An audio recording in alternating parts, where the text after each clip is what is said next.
At 33 minutes past 10 on the night of May 25th, 2026, a camera that had spent 140 straight nights watching a single erupting mountain caught something it was never built to see. A fireball, falling out of the sky, breaking apart and appearing to slam directly into the northern slope of Mayon Volcano in the Philippines. Within minutes, a government agency said a meteor had struck the volcano. Within minutes after that, the headline was everywhere: "Meteor strikes Mayon."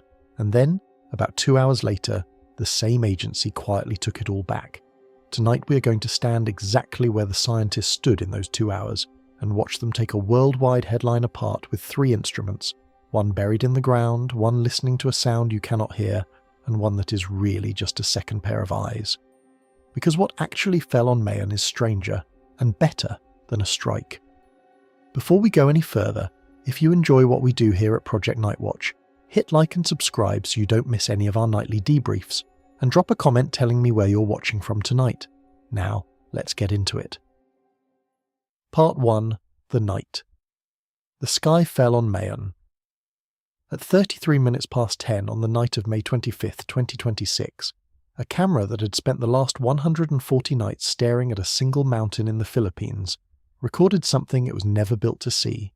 The mountain is Mayon, in the province of Albay, in the Bicol region of the island of Luzon.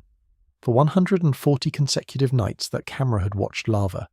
It had watched glowing rock spill from the summit crater and slide down the dark gullies in long, luminous ribbons. It had watched the leading edges of those lava flows collapse and tumble downhill as fast, hot avalanches of broken stone. That was its job. It is a volcano monitoring camera perched on a hill called Liñon Hill, and its entire purpose is to keep an unblinking eye on one of the most dangerous and most beautiful mountains on Earth. And then, at 10:33 that night, something came down out of the sky above it. Not up from the crater. Down from space. In the footage, you see it almost before you understand it. A point of brilliant white light appears high in the dark frame, and it is moving the wrong way. Everything this camera has shown for 140 nights has moved downward from the summit, the slow logic of gravity pulling melted rock toward the sea. But this light is coming down from above the summit, steep and fast, and as it falls, it does something that lava never does. It breaks apart. The single point becomes a short, fragmenting trail, a cluster of glowing pieces strung out behind a brighter head, and for a held breath of a second it looks for all the world as though a piece of the sky has detached itself and is falling directly onto the northern slope of an erupting volcano. And then it is gone. You have to sit with how strange that image is because the people who first saw it could not.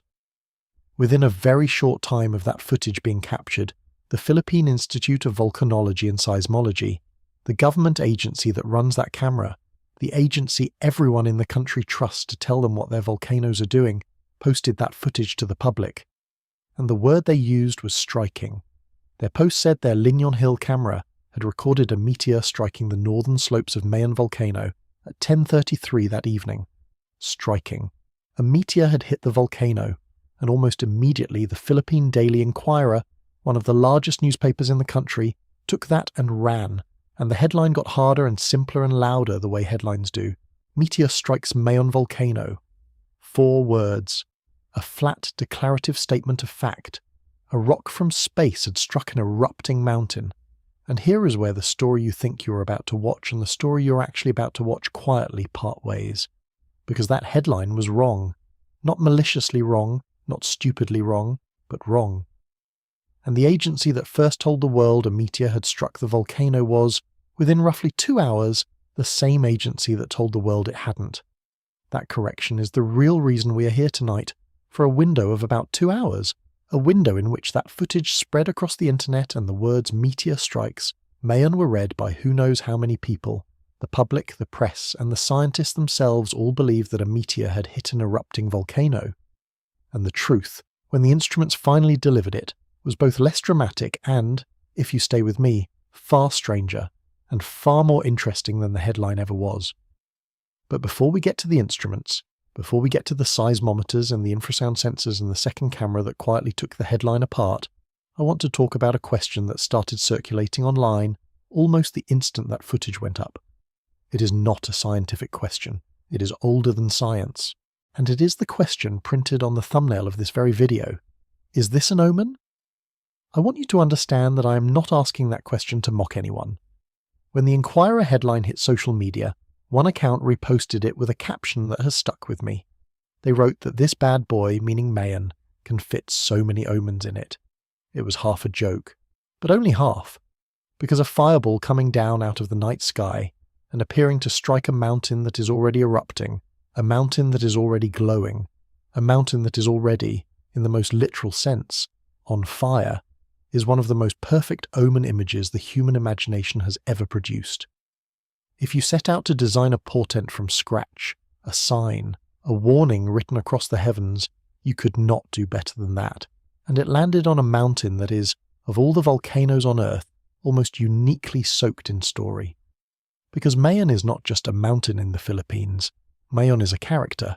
The name itself comes from the Bicolano word Magayon, which means beautiful, and it comes from a legend, the legend of Daragang Magayon, the beautiful maiden. I'm going to tell you that legend properly later, because it matters more than you might think. But for now, hold on to this one piece of it. In the traditional telling, the moods of the mountain are read as the story still unfolding. When Mayon erupts, the old story says, that is a jealous rival still fighting for the maiden's hand. When Mayon is calm, her beloved is holding her. For generations, the people who live in the shadow of that perfect cone have read meaning into what the mountain does. They have treated its behaviour as a language.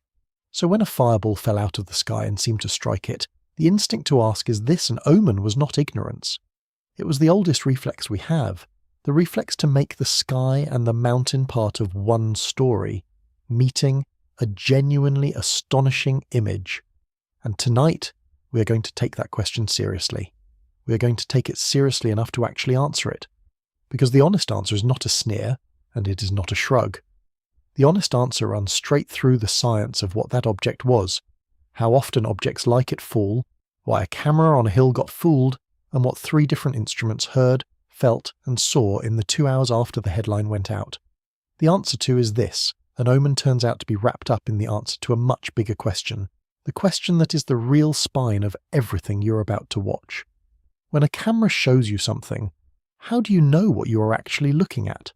There is a reason I want to frame the whole night around that single question, and it is not because I think the answer is mysterious, it is because the question is a trap, and it is a trap worth walking into deliberately, with our eyes open. The word omen carries a hidden assumption inside it. It assumes that the event was meant. It assumes intention, a sender, a message, a sky that is paying attention to a mountain and to the people who live beneath it.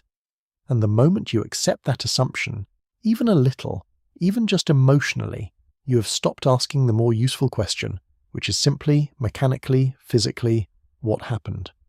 So we are going to hold the omen question up to the light, not to humiliate it, but because answering it properly forces us to actually understand the event. You cannot say whether something is a sign until you know what the thing is, and to know what the thing is, you have to do the work. And the work in this case is genuinely beautiful, because the work is what those 2 hours were made of. Somewhere in Albay, on the night of May 25th, while a headline was already racing across the internet, a small number of people sat down with data, not with the dramatic camera footage that had launched the whole thing, but with seismic traces, with infrasound records, with footage from cameras other than the famous one.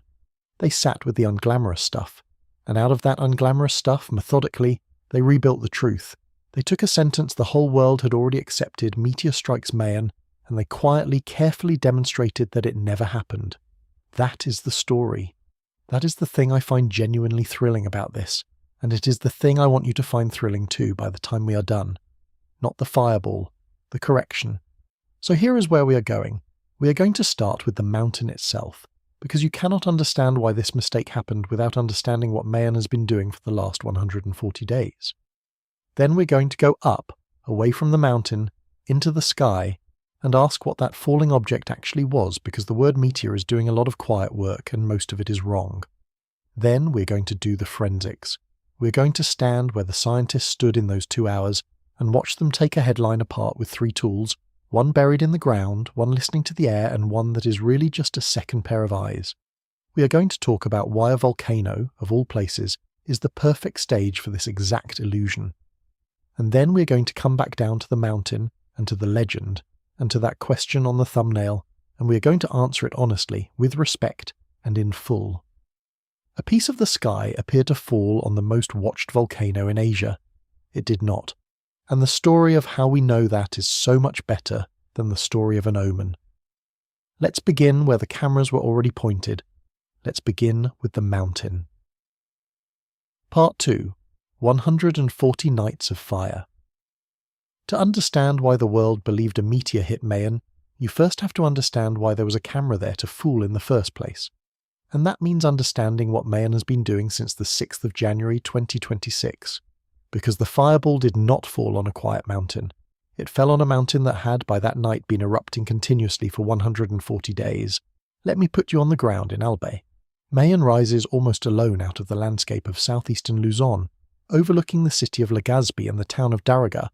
And the first thing everyone says about it, the thing it is famous for across the entire world, is its shape. Mayon is very close to a perfect cone. It is the textbook image of what a volcano is supposed to look like, the symmetrical sweep of its slopes rising to a single sharp summit, so clean and so geometric that it almost looks designed.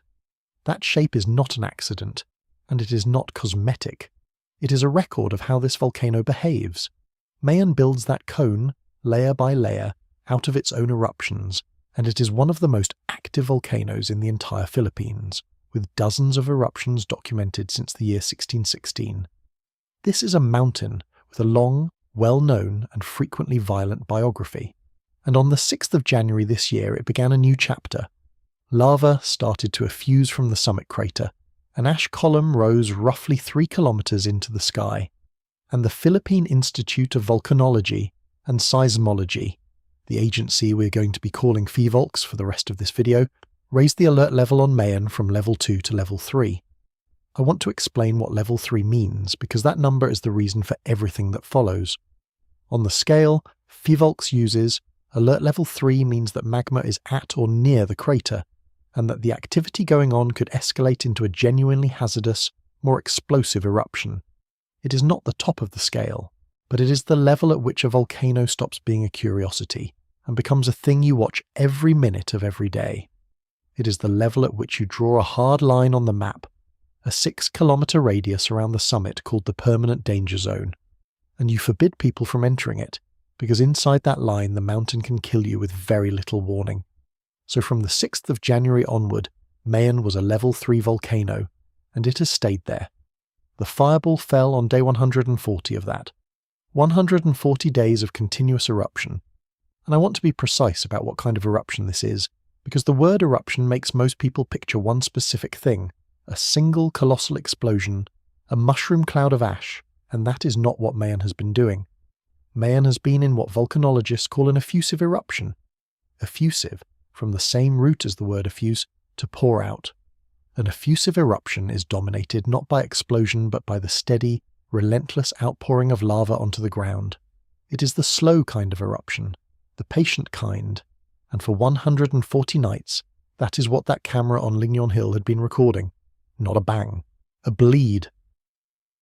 And I want you to understand why this distinction, effusive versus explosive, is not just a technicality, because it shapes the entire monitoring posture around Mayon and therefore the entire story. An explosive eruption is a single catastrophic event. You brace for it, it happens, it is over. An effusive eruption is a condition. It is a state the mountain settles into and holds for weeks, for months in Mayon's case, for 140 days and counting. And a condition that holds for months demands a completely different kind of attention than an event. It demands continuous, unbroken, around-the-clock observation.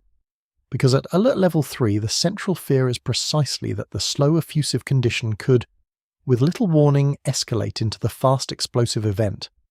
So the mountain is watched not in the way you watch for a thing to happen, but in the way you watch a patient whose condition could turn at any hour.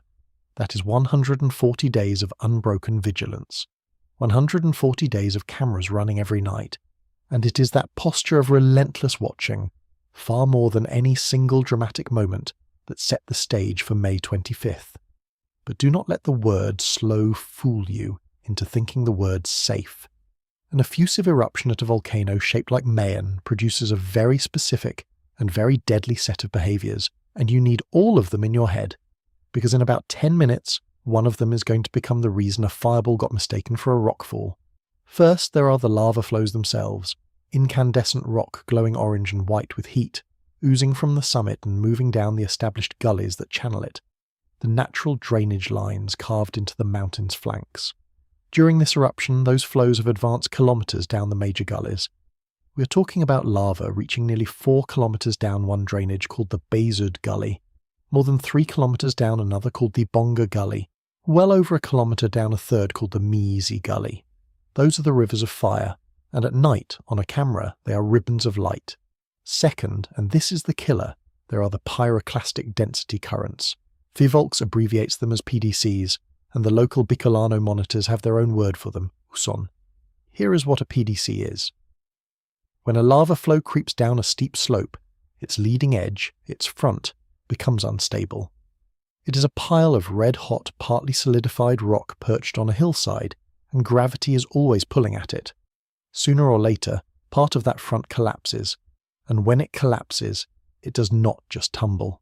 It shatters into a fast-moving avalanche of fragmented hot rock and gas, and that avalanche rushes down the mountain as a ground-hugging current, fast, scorching, and absolutely lethal to anything in its path.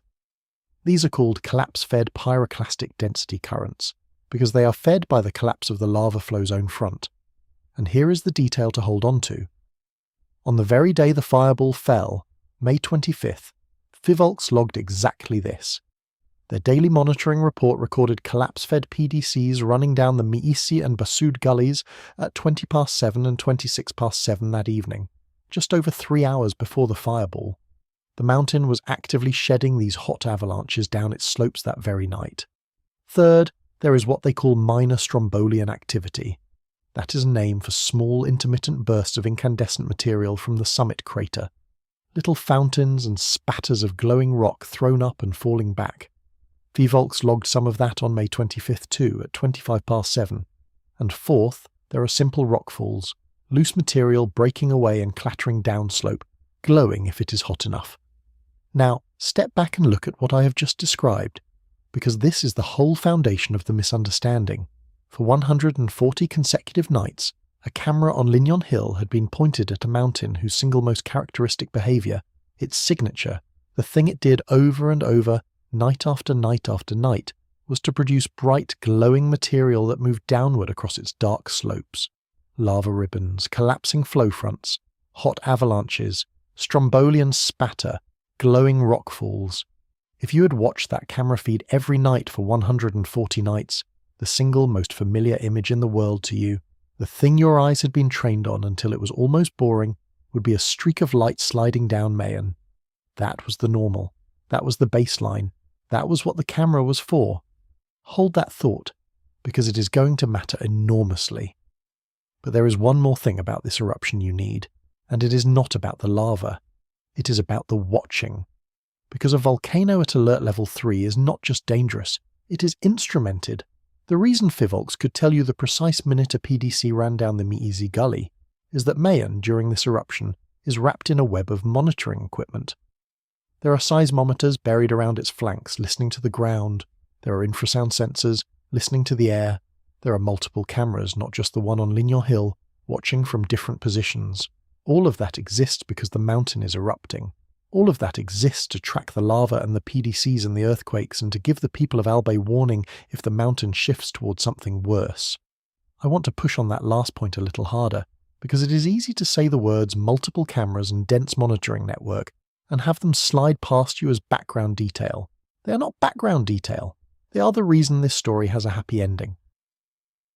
Think about what it actually means for a volcano to be at alert level 3 for 140 days. It means that, for 140 days, a team of scientists has been treating that mountain as a patient in intensive care. Every twitch is recorded. Every rockfall, every tremor, every degassing pulse, every collapse of a lava flow front is logged with a timestamp. Vivolx publishes daily monitoring summaries.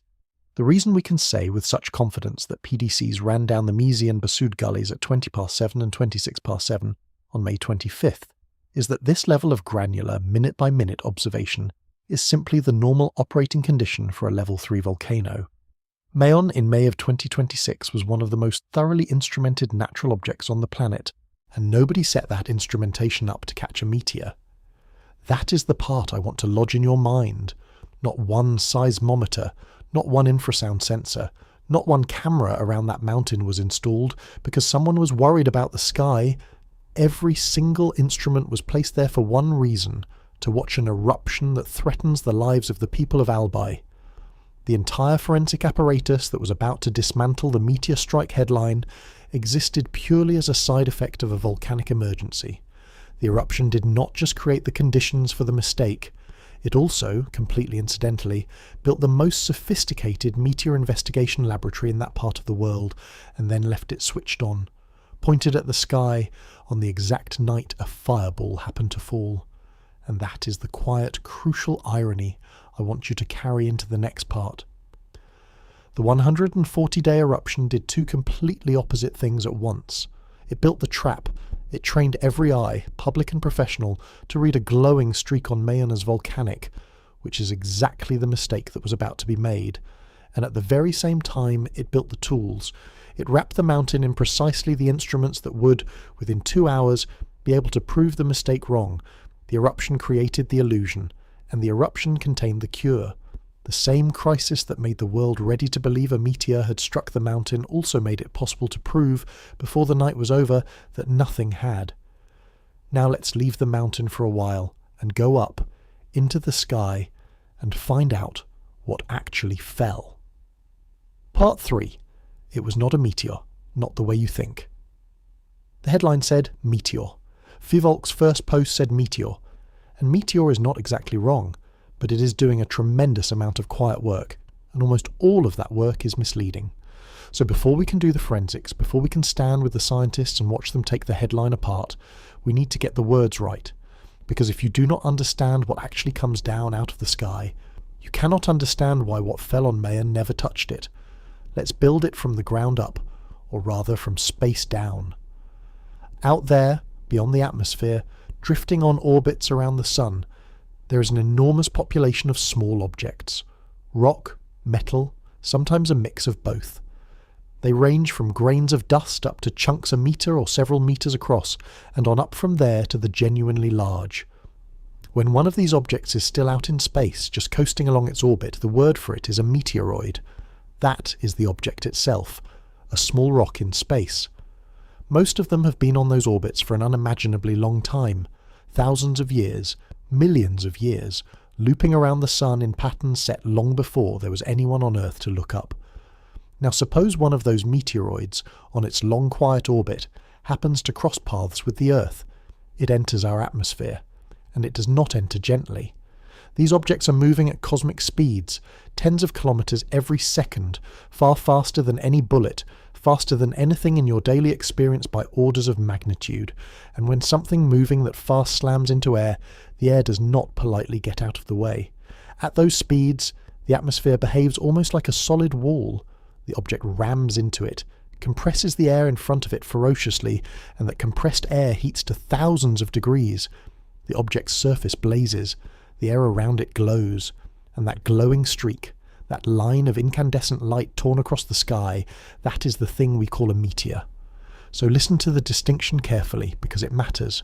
The meteoroid is the rock, the meteor is the light. The meteor is not an object at all. It is an event. It is what it looks like when a small piece of space meets our air and burns. Most meteors are faint and quick, the little shooting stars you catch from the corner of your eye. But some are bright. Some are very bright. When a meteor is at least as brilliant as the planet Venus, when it is bright enough to make you stop and stare and maybe gasp, we give it a stronger name. We call it a fireball. And there is one more step on this ladder, one more word, and it is the word that actually fits what fell on Mayon.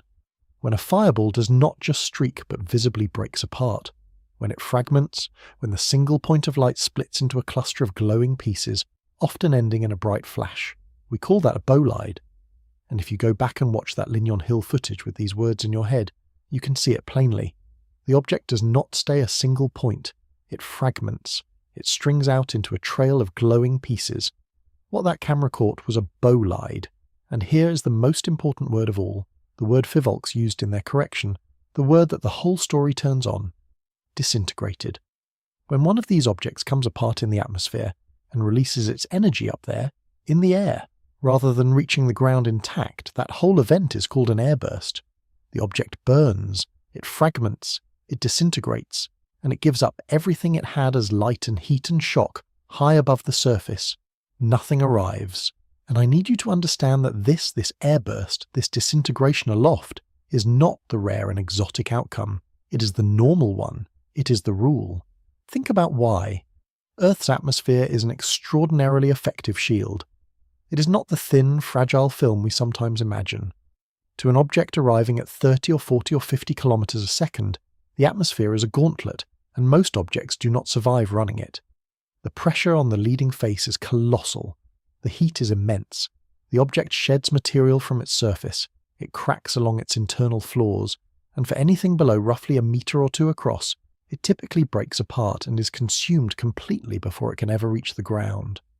The objects big enough and bright enough to produce a genuinely spectacular fireball are, as a simple rule of physics, almost never big enough to survive the trip down.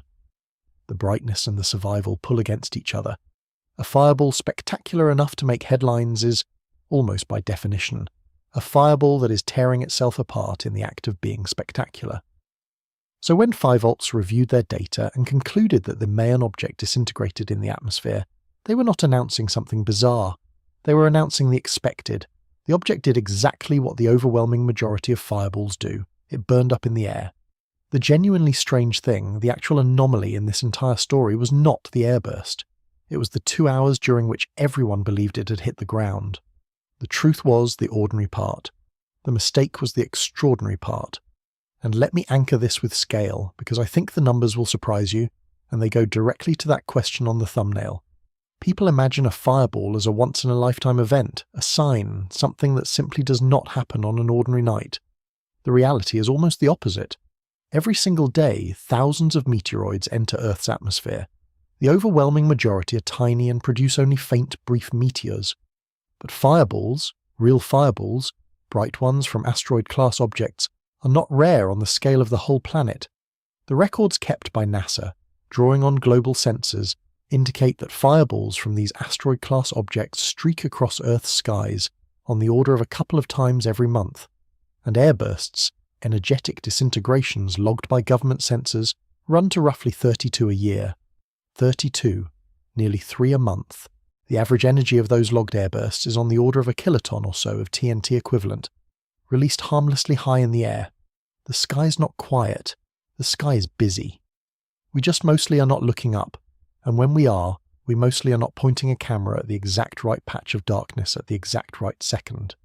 There is something else hidden in those numbers, and it is worth pulling out before we move on, because it directly contradicts the way the Mayon event was framed. A fireball over a volcano was treated, in the headline and in the Omen reaction, as a convergence. 2 dramatic things happening in the same place, as though the universe had arranged a meeting. But once you know that fireballs cross the sky a couple of times a month, and that the Earth's surface is mostly volcanoes and ocean and wilderness, and the occasional city, the supposed convergence dissolves. Fireballs are common, mountains are common, erupting volcanoes draw cameras. Sooner or later a fireball is going to cross the frame of a camera that is pointed at an erupting volcano, for the same boring statistical reason that, if you flip a coin often enough, you will eventually get 10 heads in a row. It is not the universe arranging a meeting, it is simply what large numbers do. We will come back to this when we talk about omens, because it is the heart of the matter, but plant it now. The fireball and the volcano did not seek each other out. They share a frame because the sky is busy and because we built a reason to be watching. And there is one more fact about fireballs over Mayon specifically that I am going to hold in reserve, but I will tell you it exists because it matters enormously for the omen question, and I do not want it to feel like a trick when we get there. The May 25th fireball was not the first fireball captured on camera over or behind Mayon. It was not even the first this year. Hold that. We will need it. That last point is going to come back hard when we talk about omens. Hold it. For now, take this away from part 3. The word meteor on that headline conjured an image of something singular, something that struck. What actually crossed the sky over Mayon was a bolide, a fragmenting fireball, and what it actually did was the single most common thing such an object can do. It disintegrated in the air. The headline promised an impact. The physics promised an airburst. And the physics, as it always does, was right. Now the question becomes, how exactly did the scientists prove it? How do you stand on the ground, look at a piece of footage that appears to show a strike, and demonstrate that nothing was struck? For that, we have to talk about 3 instruments, and the first one is buried in the ground. Part 4. The silence. In the ground. Here is the situation Fivolks was actually in on the night of May 25th. They had a piece of footage. The footage showed a brilliant, fragmenting object falling toward the northern slope of Mayon and appearing to terminate right at the mountain. From that one camera, from that one viewpoint, it genuinely looked like a strike, and their first post reflected exactly that. The honest first read of a dramatic image. But then the work began, and the first tool they reached for was not a camera at all. It was the seismic network, the instruments in the ground. So let's think carefully about what a real meteorite impact would do to the ground, because this is the heart of the first piece of evidence. Suppose, for a moment, that the headline had been true. Suppose a solid lump of rock from space had actually survived its plunge through the atmosphere and slammed into the northern slope of Mayon. What happens? That is a physical collision. A mass moving at high speed strikes solid rock, and when that happens, energy floods directly into the ground at the point of contact. It does not whisper, it announces itself. It generates seismic waves, vibrations that race outward through the rock of the mountain, and those waves have a very particular character. They originate at a single, sharp point. They begin at a precise instant, and they radiate from a specific identifiable location, in this case, a specific spot on a specific slope. Now, remember what we established back in part 2. Mayon is not an unwatched mountain. Mayon at alert level 3, in the middle of a 140-day eruption, is ringed with seismometers. Those instruments are buried around its flanks, and they are extraordinarily sensitive, because their entire job, every second of every day, is to feel the mountain. They are listening for volcanic earthquakes, for the underground movement of magma, for the rumble of rockfalls, for the signature of those pyroclastic density currents sliding down the gullies. This is a mountain whose every tremor is being recorded. If a meteorite had struck the northern slope at 10:33 that night, it would have struck a slope that was already in effect, one enormous microphone pressed against the earth. So the question Fivolks could ask was simple and devastating. Did the seismic network record a sharp, localized impact signal at 10:33 in a location consistent with the slope the object appeared to hit? And the answer was no. There was no signal in the ground that matched a meteorite striking the mountain. The slope, seismically speaking, was silent of any impact. The most heavily monitored mountain in the Philippines did not feel the blow that the headline said it had taken. Now I have to be careful and precise here, because intellectual honesty is the whole point of this channel, and there is a subtlety in this that actually makes the science more interesting, not less. It would be too simple to say that an airburst leaves no seismic trace at all. That is not quite true, and the truth is more elegant. A large enough atmospheric explosion, a big airburst, can in fact couple energy into the ground. The shock wave from the disintegration travels down through the air, hits the surface and can shake the ground beneath it. This is well documented for the major events. When the Chelyabinsk object exploded over Russia in 2013, that airburst was so powerful it registered on seismometers, and seismic stations have recorded the ground shaking from other significant bolides as well.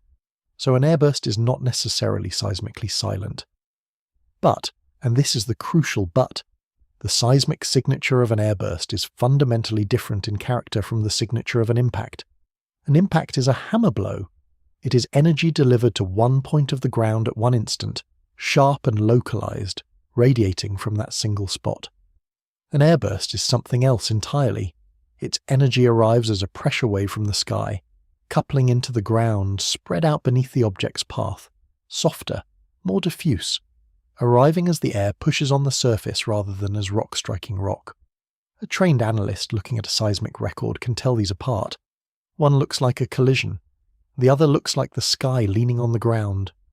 and what Fivolks found when they reviewed the seismic data was no signal consistent with a ground impact on the slope of Mayon. Whatever happened that night did not happen as rock hitting rock. Let me make the seismic logic even more concrete, because I think the power of it is easy to underrate.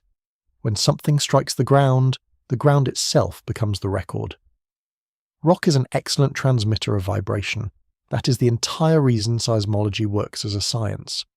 A meteorite hitting the northern slope of Mayon would have been, in effect, a single sharp event at a known place, and a known time, and the seismic network ringing the mountain would have captured the waves spreading out from that point the way ripples spread from a stone dropped in a pond.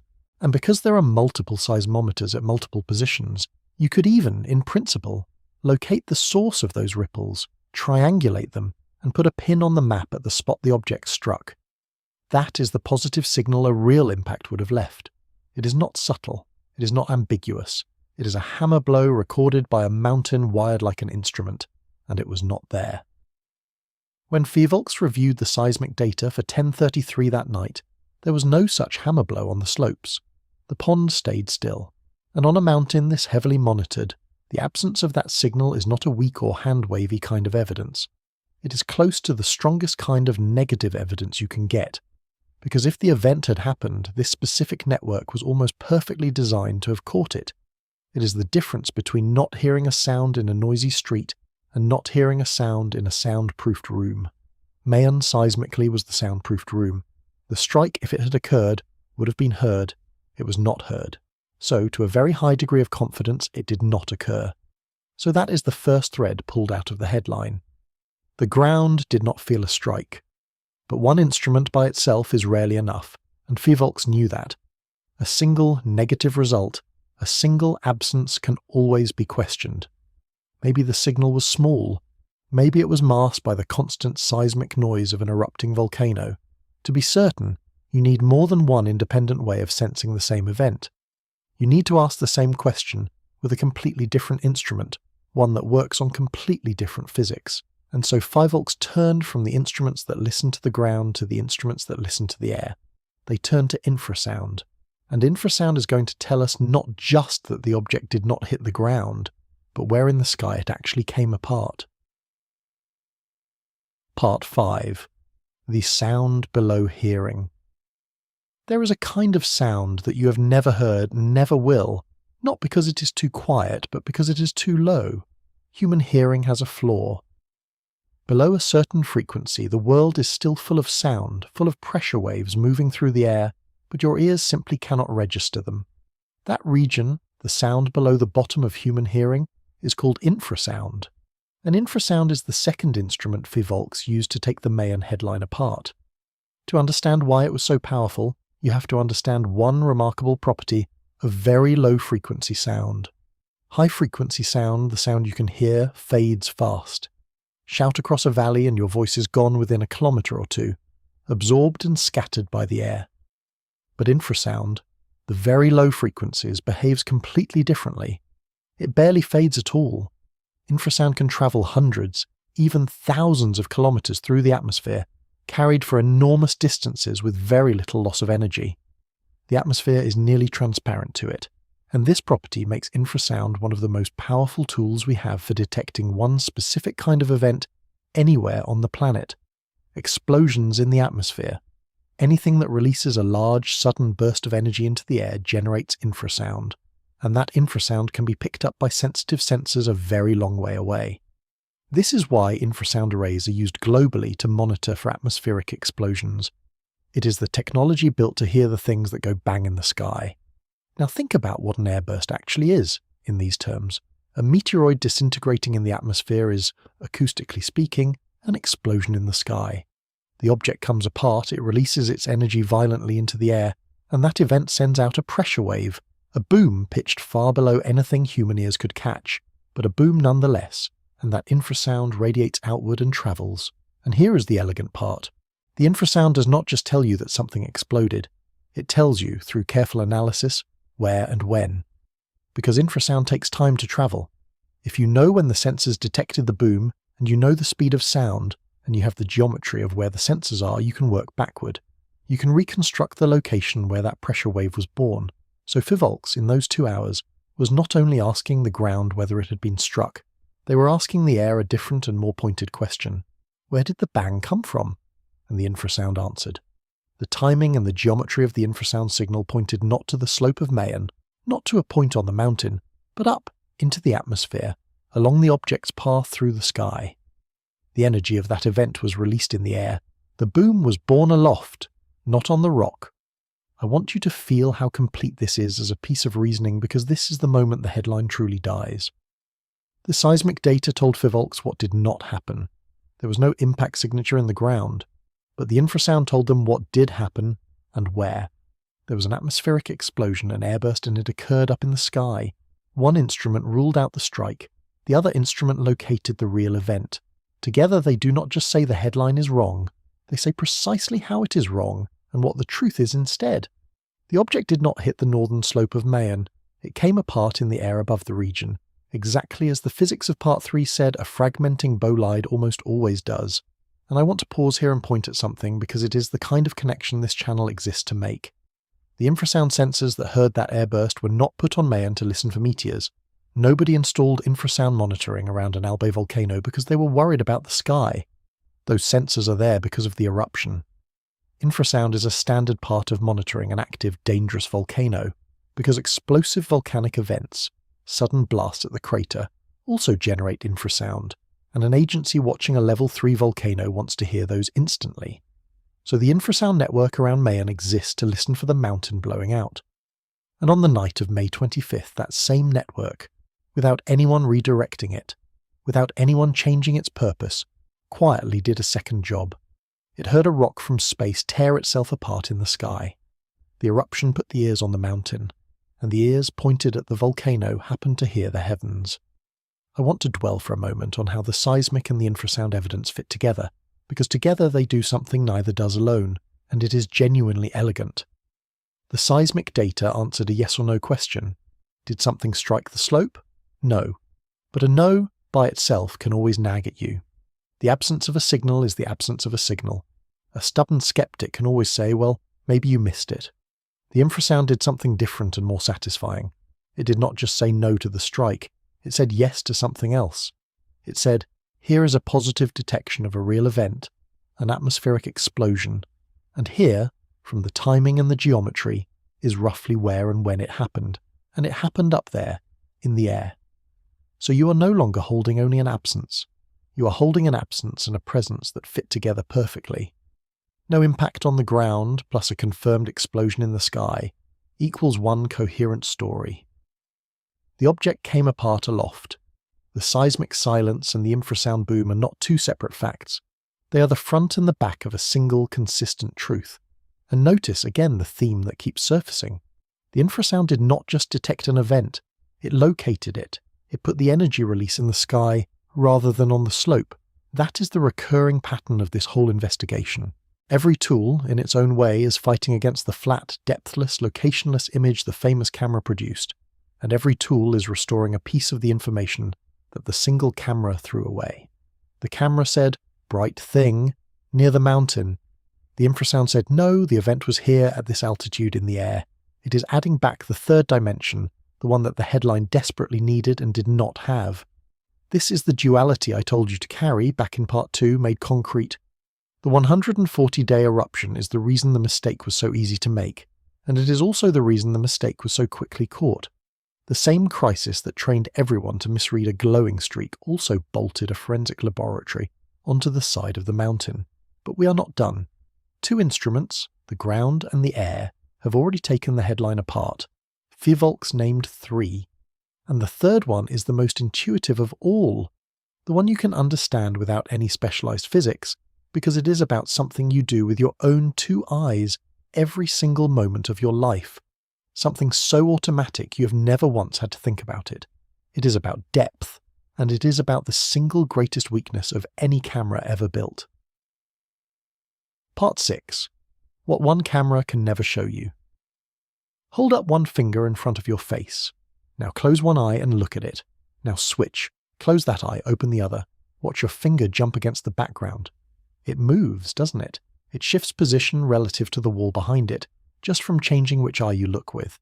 That little jump is one of the most important phenomena in this entire story, and it has a name. It is called parallax, and it is the reason the third instrument Fivolks used was able to finish off the headline completely. Here is the problem with the Lignon Hill camera, and it is not a flaw in that particular camera. It is a flaw in every single camera that has ever existed. A camera sees the world from one point of view, one eye, and a single viewpoint, has a fundamental, unfixable limitation. It cannot directly measure depth. It cannot tell you how far away something is. What a camera actually captures is not the three-dimensional world. It is a flat projection of that world, the whole of reality squashed onto a two-dimensional surface. And in that squashing, one piece of information is simply thrown away. The dimension running away from the camera, the dimension of distance, of depth, is lost. Now apply that to the fireball. The Lignon Hill camera, from its one fixed position on its one hill, recorded a brilliant object descending through the sky and appearing to end at the northern slope of Mayon. But think about what that camera could not know. It could not know how far away the fireball was. From that single viewpoint, an object passing far behind the mountain and an object striking the mountain's surface can look absolutely identical. In both cases, the bright trail simply appears to reach the dark shape of the volcano and stop.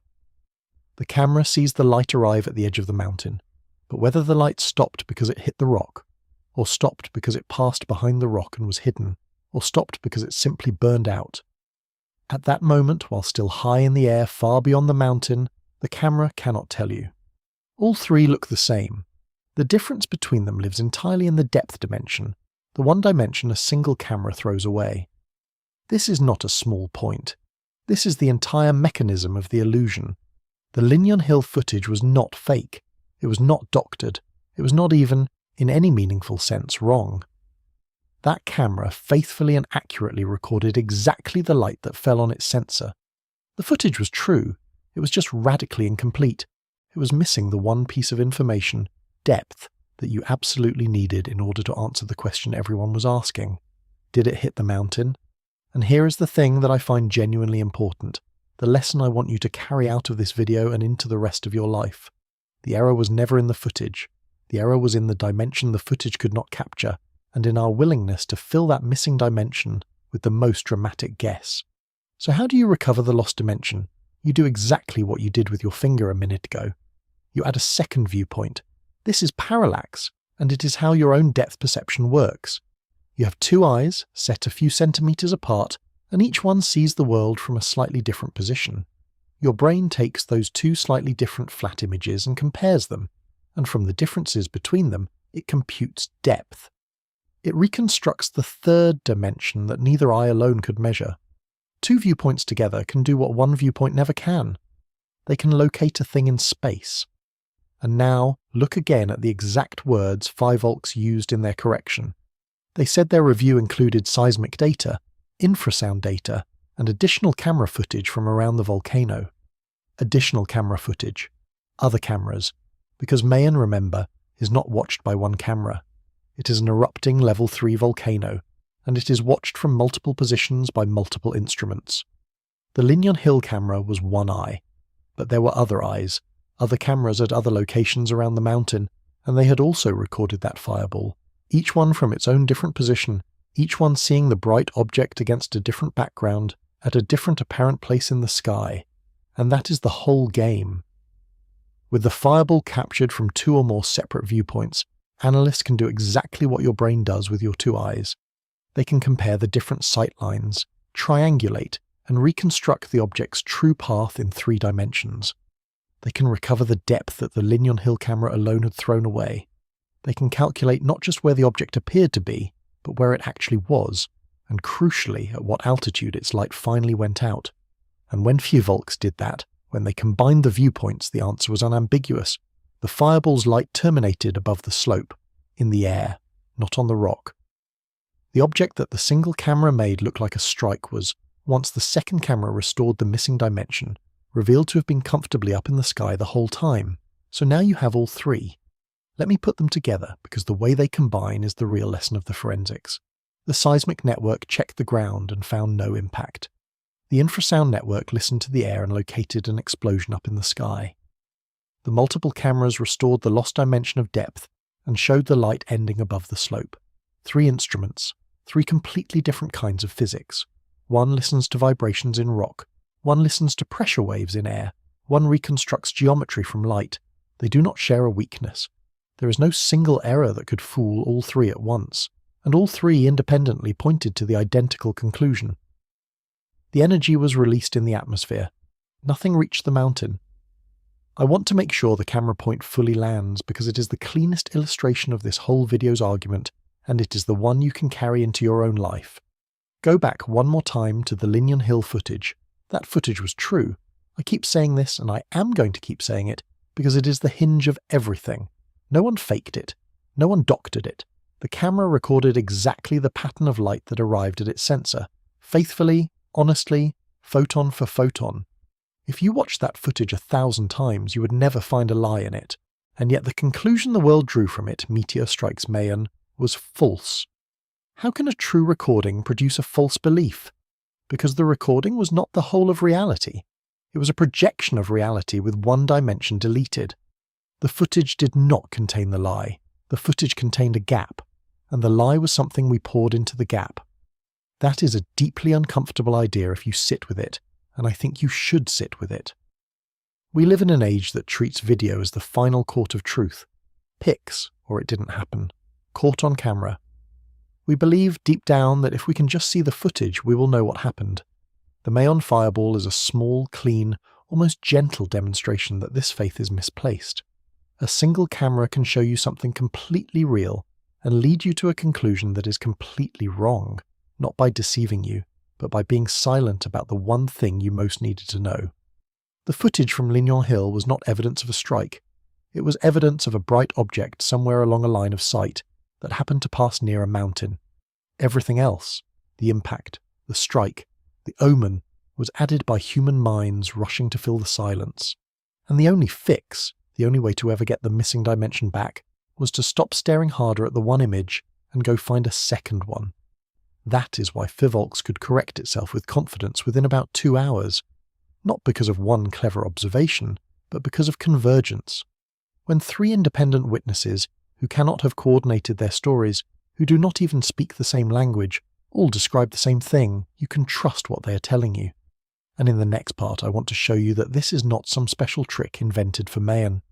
This exact method, this fusion of seismic and infrasound and optical data, is how scientists routinely dissect fireballs all over the world. Because the Mayon airburst was small and local, but the toolkit that solved it has been used on much bigger sky events, and understanding that will tell you just how solid the ground under this conclusion really is.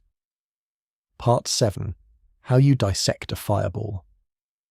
I have just walked you through 3 instruments, and I do not want you to come away thinking Fivolx improvised something clever and unprecedented in a panic on the night of May 25th. They did not. What they did was apply, quickly and under public pressure, a standard and well-established method for dissecting exactly this kind of event. There is, in the science of meteors and fireballs, a recognized way to reconstruct what an object did, and it is built on precisely the principle we just uncovered. You combine independent instruments, because no single one is enough, and you let them converge. Let me give you a concrete example, because it shows the method working on a larger and more carefully studied event than the Mayon bolide. In March of 2022, a meteoroid, an object estimated at around a dozen kilograms, came down over central Italy and produced a bright bolide in the sky, and scientists were able to reconstruct that event in remarkable detail, not from one source, but from 3 completely different kinds of observation working together. They had optical data, from a network of all sky cameras pointed permanently at the whole dome of the sky precisely to catch fireballs. They had seismic data, from Italy's national network of seismometers, and they had infrasound data, from a dedicated array of infrasound sensors.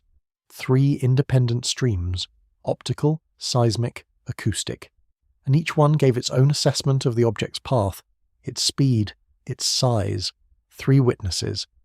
And because the 3 independent assessments could be cross-checked against each other, the scientists could be confident in the result in a way that no single instrument could ever have given them. Look at how exactly that mirrors what happened over Mayon. Optical, the cameras, seismic, the ground, infrasound, the air, the same 3 physical channels, the same logic of convergence.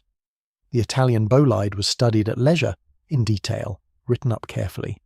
The Mayon bolide was reconstructed in about 2 hours under the glare of a viral headline, but the method was the same method. Volks was not freelancing. They were running the established playbook for figuring out what a fireball really did, and the established playbook is built on the exact principle this video keeps returning to. One viewpoint can deceive you. Independent viewpoints, taken together, converge on the truth, and I want to draw out why this convergence is so powerful, because it goes to the core of how reliable knowledge actually gets made. Think about the specific weaknesses of each instrument, the ways each one, alone, could mislead you. A single camera, as we have seen, cannot measure depth, so it can make a distant fireball look like a strike. A seismometer on an erupting volcano is surrounded by the constant noise of the eruption itself, the tremor and the rock falls and the PDCs, so a faint signal could in principle be questioned or buried. Infrasound depends on the atmosphere, on winds and conditions that can bend and delay the path of the sound. Every instrument on its own has a way of being doubted, but now ask the key question: is there any single explanation, any one scenario, that could simultaneously fool all 3? Could one error produce a misleading camera image, and a misleading seismic record, and a misleading infrasound signal all at once, all pointing the same wrong way? The answer is essentially no. The 3 instruments fail in different ways for different reasons. They do not share a blind spot, so when the camera triangulation and the seismic record and the infrasound analysis all independently arrive at the same answer, the airburst happened in the sky. Nothing hit the slope. That agreement is not a coincidence, and it is not luck. It is the fingerprint of the truth. Reality is the one story that every honest witness tells the same way. There is a phrase scientists use for this, and it is worth knowing because it names the thing precisely. They call it the consilience of evidence. Consilience. It means the jumping together of conclusions from independent sources. When you reconstruct an event from optical data, and you reconstruct it again from seismic data, and you reconstruct it a third time from infrasound data, and all 3 reconstructions agree, you have consilience. And the reason consilience is so powerful is mathematical almost, in its logic. For all 3 independent methods to agree on a wrong answer, you would need 3 separate errors, in 3 unrelated systems, that all happen to push in the same direction by the same amount. That is not impossible, but it is staggeringly unlikely, far more unlikely than the simple alternative, which is that all 3 methods agree because they are all detecting the same real thing. Truth is consilient. Truth is the answer that every honest, independent method keeps landing on. Error is scattered, it points in all directions. Truth is the place the arrows converge. And I want to draw the contrast sharply, because it tells you something about why the first headline was so fragile. The headline, Meteor Strikes Mayon, rested on exactly one source, one camera, one viewpoint, one line of evidence. It had no consilience at all. It was a single arrow, and a single arrow can point anywhere. The correction, by contrast, rested on 3 independent arrows, all pointing at the same spot in the sky. That is the difference between the 2 stories, and it is the whole difference. It is not that the scientists who issued the correction were smarter than the ones who issued the first post. They were, in many cases, the very same people. It is that the first post had one source and the correction had 3, and 3 converging beats one alone every single time. When you're deciding what to believe in this story or in your own life, that ratio is the thing to look for. How many independent arrows, and do they converge? This is genuinely how science earns the right to be believed, not by one authority making one pronouncement, by independent lines of evidence gathered different ways, converging on a single answer that none of them could have been argued into separately. And it is worth saying plainly, because we live in a moment when trust in expertise is frayed. What Volks did on the night of May 25th is a small, clean, almost perfect demonstration of the thing working. They put out a fast first read based on one camera, and it was wrong. Then they gathered more evidence, 3 kinds of it, and the evidence overruled the first read, and they publicly said so. The system did not fail that night. The system worked. The wrong answer was visible for about 2 hours, and then the machinery of evidence ground it down and replaced it with the right one. There is one more reason the convergence of independent evidence matters, and it reaches beyond Mayon, beyond fireballs, into how you should think about almost any dramatic claim that reaches you. We are, all of us, constantly handed single-camera versions of the world, a clip, a screenshot, a headline, a single striking image, stripped of context, arriving fast and demanding belief. And the lesson of the Mayon correction is not that you should distrust everything. It is something more precise and more useful. It is that a single source, however vivid, is a single viewpoint, and a single viewpoint cannot give you depth. The way you get depth, the way you find out whether the dramatic thing is actually true, is exactly what Fivolks did. You go and find the other cameras, you look for the independent lines of evidence, you ask whether the seismic and the infrasound and the optical, whatever their real-world equivalents are for the claim in front of you, all tell the same story. If they do, you can trust it. If there is only ever the one striking image and no second viewpoint anywhere, then what you are holding is not yet knowledge. It is just a projection with a dimension missing. The Mayon fireball is a 2-hour-long parable about that, and the parable applies to far more than the sky. Now, that brings us to a question we have been circling and not yet landed, and it is time to land it. If the science is this solid, if 3 instruments converged this cleanly, then how on earth did the mistake happen in the first place? How did a respected scientific agency, an agency with all of these instruments at its disposal, look at that footage and post the word striking? The answer is not that they were careless. The answer is far more human and far more interesting than that, and it is the same answer that explains why that fan account online wrote the word omens. To understand the mistake, we have to stop talking about instruments for a while and start talking about the most powerful and most easily fooled image processing system in this entire story, the human brain, because Mayon, of all the places on Earth, was the perfect place to be fooled. Part 8. The perfect place to be fooled. I want to defend Fivolks for a moment, and in defending them, explain something about how all of us see. Because it would be very easy and very lazy to watch this story and conclude that the scientists were sloppy, that they jumped to a conclusion, that they should have known better. That conclusion is wrong, and it misses the genuinely fascinating thing that happened. Fivolks was not fooled because they were careless. Fivolks was fooled because Mayon, on the night of May 25th, was very nearly the perfect place on Earth to be fooled by exactly this. And the reason why is going to tell you something uncomfortable about your own perception. Go back to that camera feed and to what it had been showing for 140 nights. I told you in part 2 to hold on to this, and now we need it. For 140 consecutive nights, the single most common image on the Lignon Hill camera was a streak of bright, glowing material moving downward across the dark shape of Mayon. Lava ribbons sliding down the gullies, the fronts of lava flows collapsing, pyroclastic density currents, those hot avalanches rushing down the slopes, glowing rockfalls, strombolian spatter arcing off the summit. Night after night after night, the camera showed glowing things descending the mountain. That was the visual vocabulary of this eruption. That was the normal. Now think about what a bolide looks like. A fragmenting fireball is a bright, glowing trail of light, breaking into pieces, moving downward against a dark sky. And now ask yourself, honestly, on a monochrome night vision camera image, from a single viewpoint, with no depth information, with the object appearing to come down across the mountain, what is the visual difference between a fireball descending behind Mayon and an incandescent pyroclastic density current pouring down Mayon's face? And the unsettling important answer is, there is almost no difference. Structurally, as images, as patterns of bright light moving down a dark slope, they are nearly the same picture. One comes from space and one comes from the crater, but the camera does not record where things come from. The camera records light, and the light of a bolide and the light of a hot avalanche flattened onto a single, grainy nighttime frame are very nearly twins, so the camera on Lignon Hill on the night of May 25th recorded one more glowing streak descending Mayon. The 141st night of glowing streaks descending Mayon.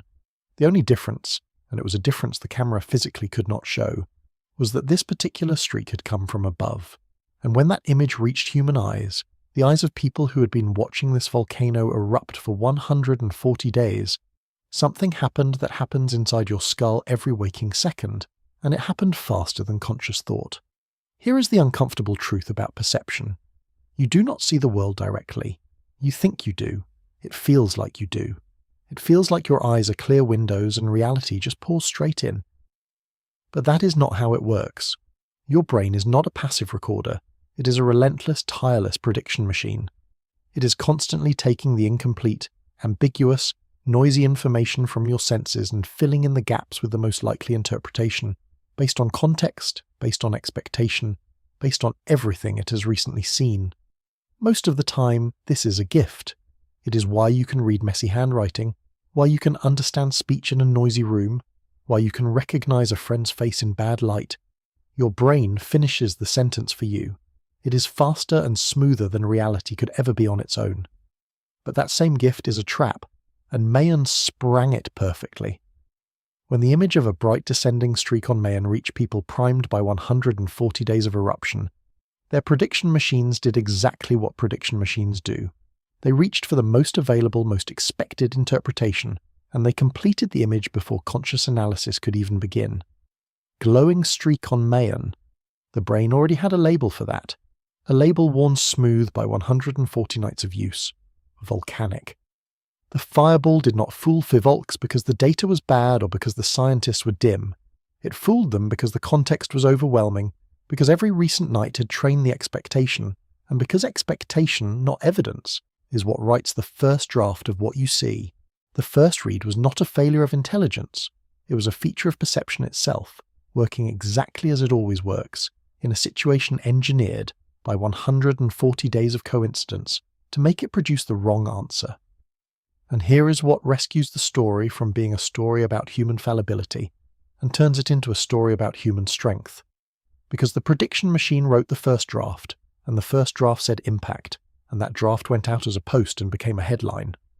But then the scientists did the thing that actually matters, the thing that is hard, the thing that separates a careful institution from a careless one. They did not stop at the first draft. They went and got the evidence. They pulled the seismic records. They analysed the infrasound. They gathered the other cameras and triangulated.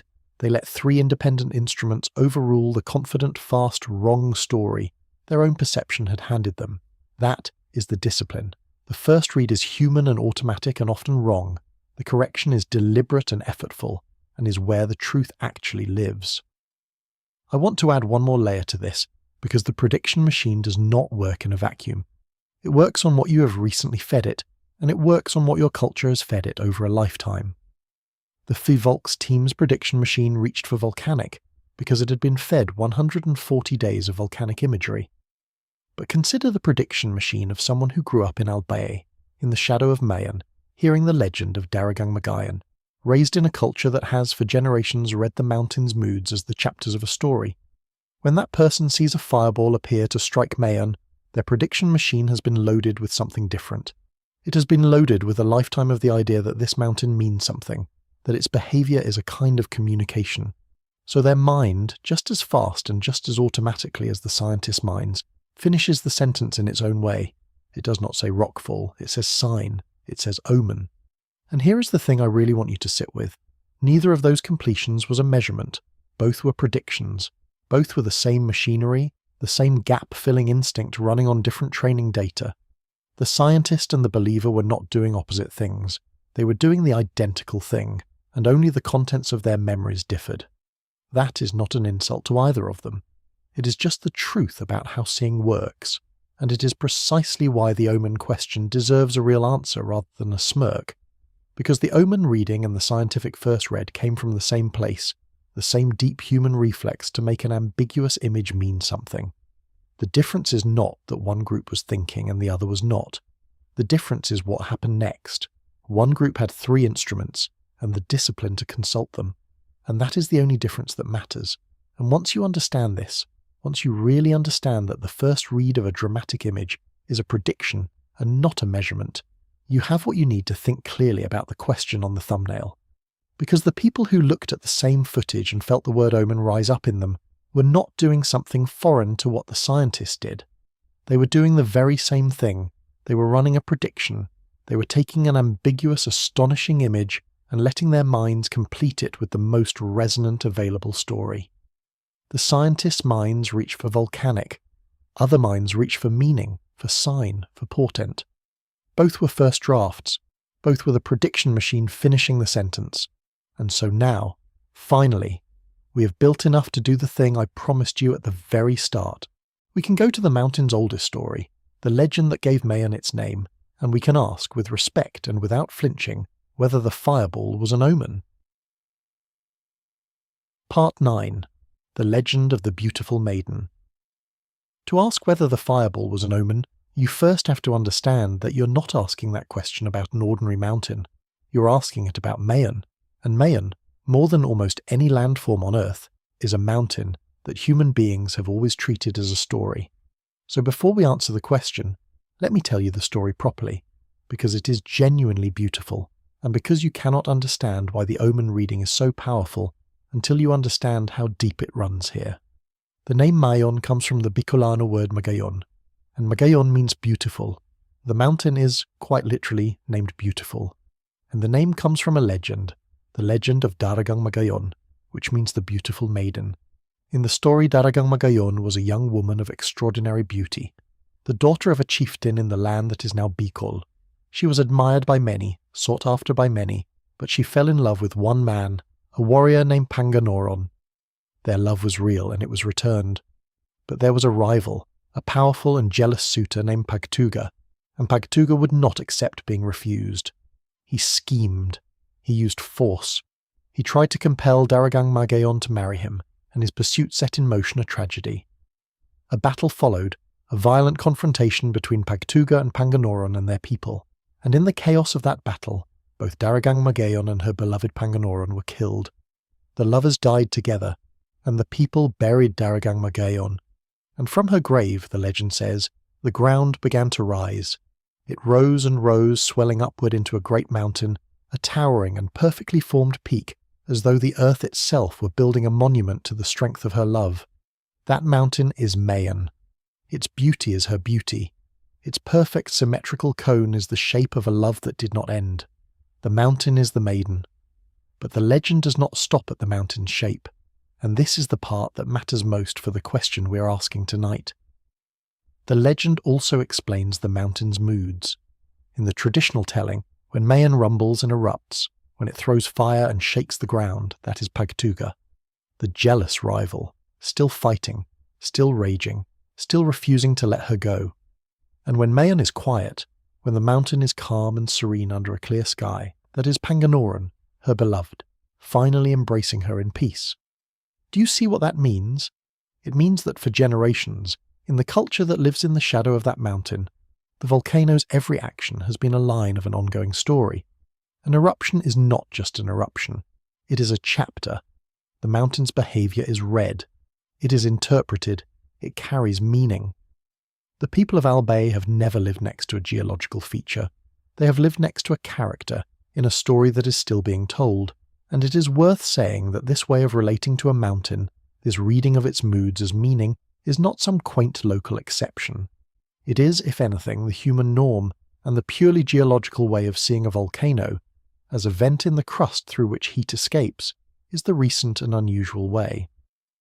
For the overwhelming majority of human history, in nearly every culture that has ever lived beside a volcano, the mountain has been a being. It has had a name, a temper, a will. People have read its smoke, its rumbles, its silences, the way you would read the face of a powerful and unpredictable neighbour. The legend of Daragang Magayon belongs to that vast, deep, worldwide tradition. It is not Albay being superstitious. It is Albay being human, in the way humans have almost always been when they live in the shadow of something that can destroy them. So now, hold that, and look again at what happened on the night of May 25th. A fireball, brilliant and fragmenting, fell out of the night sky and appeared to strike that mountain. It appeared to strike a mountain that was already erupting, already glowing, already, in the language of the legend, locked in Pagtuga's rage. A sign from the heavens, descending onto a mountain that an entire culture has always understood as a living chapter of a love story. Can you really be surprised that someone looked at the Inquirer headline and wrote that this mountain can fit so many omens in it? That was not stupidity. That was a culture's deepest reflex, the reflex to read the mountain, meeting one of the most spectacular images that mountain has ever offered. The omen reading did not come from nowhere. It came from a place with one of the richest traditions of mountain meaning on Earth, and it came from an instinct that nearly every human society that ever lived beside a burning mountain has shared.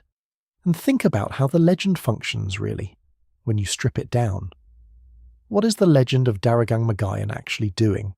It is taking a frightening, unpredictable, dangerous natural object, a volcano that can kill, and it is making that object comprehensible. It is giving the volcano a why. The mountain erupts because Pagtuga is angry. The mountain is calm because Panganoran is holding her. Suddenly the volcano is not a blind, indifferent geological process that might destroy your village for no reason at all. It is a character in a story you know, with motives you can understand, and there is something deeply, profoundly consoling in that. A story is a way of making the terrifying bearable. A story turns randomness into meaning, and meaning is something a human being can live alongside. The legend of Daragang Magayon is not a mistake. It is a tool. It is one of the oldest tools we have, the tool of narrative, doing exactly what it evolved to do. And the omen reading of the fireball is that same tool reaching for that same comfort. A fireball appears to strike an erupting volcano, and the mind, faced with something startling and unexplained, does what the mind always does. It reaches for a story. It asks, what does this mean? Who sent it? What is it telling us? That is not superstition in the sneering sense. That is the narrative instinct, the meaning-making instinct, switching on exactly as designed. It is the same instinct that pointed at the night sky, drew the constellations. The same instinct that pointed at the seasons, built the myths of every culture on Earth. The same instinct that, frankly, is why you're watching a video like this one right now, because you want the events of the world to connect, to mean something, to form a story rather than a meaningless scatter of facts. And I want to be very clear and very respectful about something here, because this channel does not exist to sneer at people. The instinct to see the fireball as an omen is not a foolish instinct. It is, in fact, the very same instinct that produced the legend of Daragang Magayon in the first place. It is the human drive to take the raw, indifferent events of the natural world, an eruption, a calm day, a falling star, and weave them into a story that has meaning, that has characters, that connects the sky and the mountain and the human heart into one narrative. That drive built the legend. That drive is, in a real sense, the foundation of culture itself. It is one of the most human things about us. And it is also, as we are about to see, exactly the thing that the three instruments quietly corrected. So let us give the omen question the real answer it deserves, not a dismissal, an answer. Part 10. Is this an omen? The honest answer. So, is this an omen? The fireball over Mayon, the sign in the sky. Let me give you the honest answer, the whole answer, and let me give it to you with respect because the question deserves that. The honest answer is that the omen reading is emotionally true and causally empty. It feels like meaning, and the feeling is real and human and worth honouring, but there is no actual thread of cause connecting that fireball to that volcano. And I am not going to just assert that. I am going to show you 4 ways, because you deserve the reasoning and not just the verdict. The first way is mechanism. Ask the simple question. By what physical means could a fireball and a volcanic eruption be connected? What is the actual chain of cause and effect? And when you look for it, there is nothing there. A meteoroid is a small rock that has been coasting on an orbit around the Sun for an immense span of time, thousands or millions of years, on a path set long before this eruption began. Long before there were people in Albay, long before, in some cases, there were people at all. A volcanic eruption is driven by the rise of molten rock, magma, from kilometers beneath the surface of the Earth, by heat and pressure deep in the planet's interior. These two things, a rock falling from space and magma rising from the deep, belong to entirely separate physical systems. There is no force, no channel, no mechanism by which one reaches across and touches the other. The meteoroid did not know Mayon was there. It did not know the Earth was there until it hit the atmosphere. It was on its orbit, and the Earth simply rotated into its path. The eruption, meanwhile, has its own deep clock, ticking on heat and pressure, completely indifferent to the sky. There is no mechanism, and without a mechanism there is no omen, only a coincidence of timing. The second way is energy and scale, and this one I think is the most viscerally convincing. Even if you imagined the most dramatic version of this story, even if the headline had been true and debris from that fireball had actually reached the slope of Mayon, ask yourself how much that would matter to the volcano. Mayon has been erupting continuously for 140 days. It has been moving lava kilometers down its gullies. It is venting the heat of the Earth's interior day and night, without pause, on a scale that is almost difficult to hold in the mind. And a small meteoroid, the kind that produces a fireball and then disintegrates, carries an utterly trivial amount of energy by comparison. Picture dropping a pebble onto a running locomotive. Picture flicking a single drop of water at a river in flood. The pebble does not change where the locomotive goes. The drop does not change the river. A small rock from space, even in the wildest version of the story, simply does not have the energy to influence a magma system that is already pouring out the power of the planet. The scales are not close. They are not in the same universe of close. The third way is frequency, and this one goes straight to the heart of the word omen. An omen, by definition, is supposed to be rare. It is supposed to be a special event, a singular sign, a break in the ordinary order of things. A thing that happens every week is not an omen. It is a routine. So ask, how rare is a fireball over Mayon? And the answer, which I touched on back in part 3, is that it is not rare at all.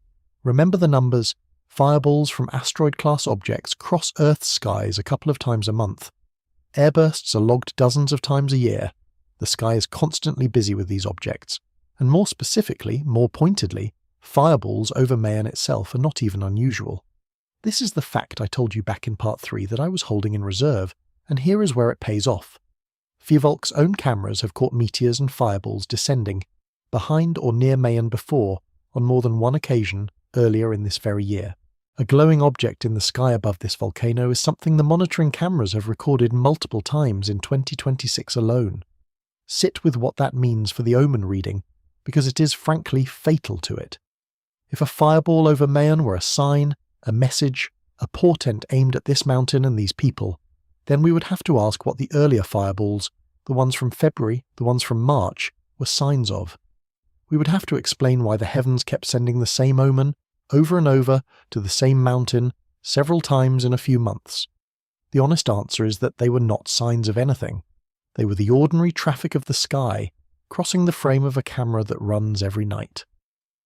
The May 25th fireball was not a unique sign singling out this mountain on this night. It was a recurring, statistically ordinary event, one more entry in a list that already had several entries. It only felt like a singular omen because this particular one was briefly and wrongly described as a strike, and because the word strike turned a routine sky event into a headline. Strip away the error, strip away the hardened verb, and what you have left is a thing that happens, not a portent, not a sign, a Tuesday. And the fourth way is the most important because it explains the feeling itself. It is the selection effect. Ask the question nobody thinks to ask. Why was there a camera there at all?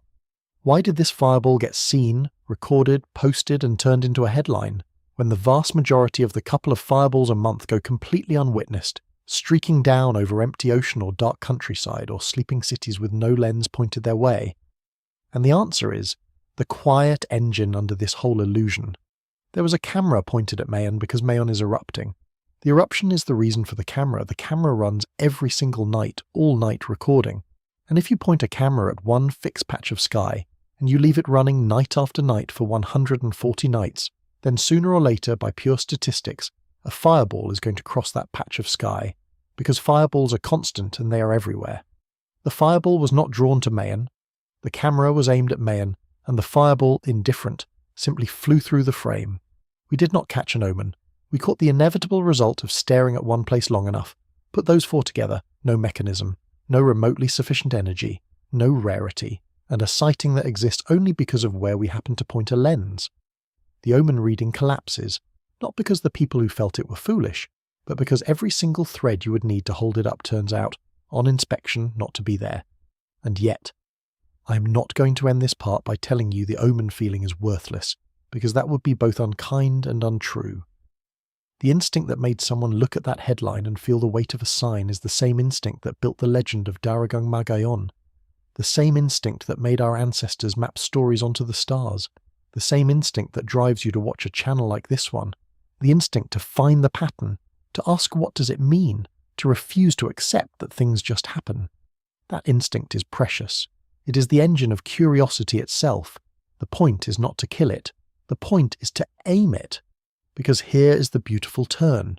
When you take that hunger for meaning, that need to ask what really happened, and you point it not at the sky sign but at the evidence, at the seismometers and the infrasound and the second camera, it does not come back empty. It comes back with a story that is better than an omen. It comes back with the true story.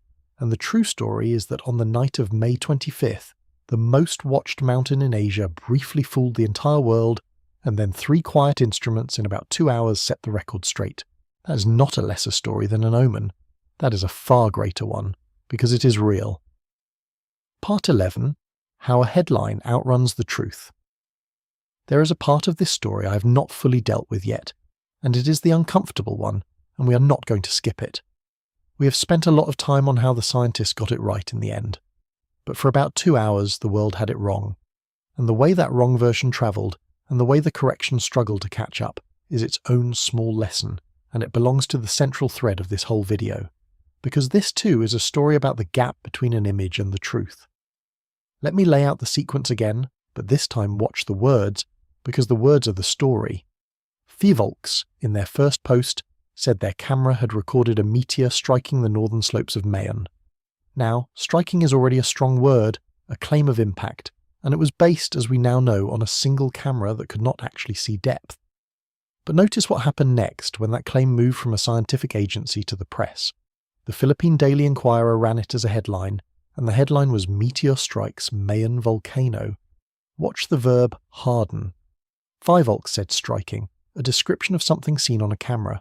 The headline said strikes, flat, present tense, declarative, a statement of plain fact with every trace of uncertainty sanded off. That is what the journey from observation to headline does. It does not add information. It removes doubt. It takes a cautious, and in this case flawed, first description, and it files off the soft edges until it is hard and quotable and certain. And the hard, certain wrong version travelled. It travelled fast and it travelled wide. Because that is what dramatic claims do. Meteor Strikes Volcano is a fantastic headline. It is vivid, it is cinematic, it is the kind of thing you stop scrolling for, the kind of thing you share. It has everything. And so it went out into the world, into who knows how many feeds and minds, the image of a rock from space slamming into an erupting mountain. And then, perhaps 2 hours later, came the correction. Fivolks posted again, and this time they said that their review of seismic, infrasound and additional camera footage indicated the meteor had disintegrated in the atmosphere and did not strike the slopes of Mayon, contrary to their initial post. It was a complete, clear, honest retraction. And here is the quietly painful detail. You could see, in the engagement on that correction post, that it was reaching only a tiny fraction of the audience the original splash had reached. The dramatic wrong claim went out to a crowd.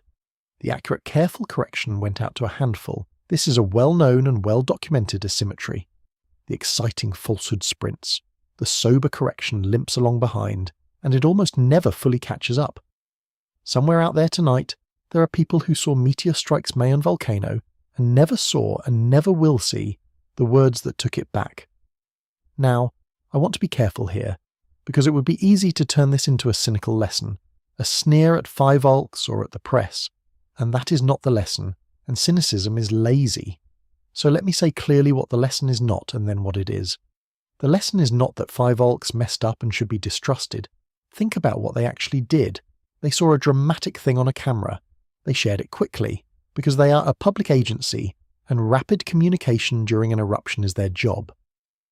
Then they did the careful work, and the careful work contradicted their first post, and they immediately publicly in writing said so. They used the phrase contrary to our initial post. They did not bury it. They did not quietly delete the original and hope no one noticed. They stood up and corrected themselves in the open. That is not the behaviour of an agency you should trust less. That is the behaviour of an agency you should trust more.